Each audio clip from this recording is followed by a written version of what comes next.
জান্নাতের গন্ধ কি পাওয়া যায়? সুবহানাল্লাহ। আচ্ছা, একটু বলেই দিই মাত্র।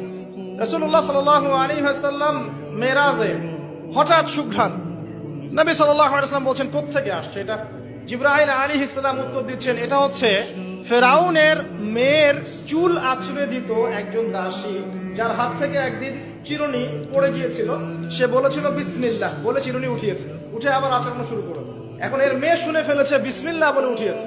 সেই মেয়ে ফেরাউনকে বলল যে আপনাকে বাদ দিয়ে এই দাসী আরেকজনকে ইলাহ মানছে। তখন সেই দাসীকে গ্রেফতার করা হলো।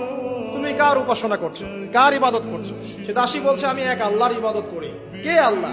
যে আল্লাহ আমাকে সৃষ্টি করেছেন, যে আল্লাহ আমার রব, যে আল্লাহ আপনারও রব। ফেরাউনকে মুখের উপর বলবে। এবার ফেরাউন তাকে ধরে বলছে, ফিরে আসো তোমার মতাদর্শ থেকে, না হলে তোমাকে জীবন্ত আগুনে পুড়িয়ে মার। কি বলছে? আগুনে পুড়িয়ে মার।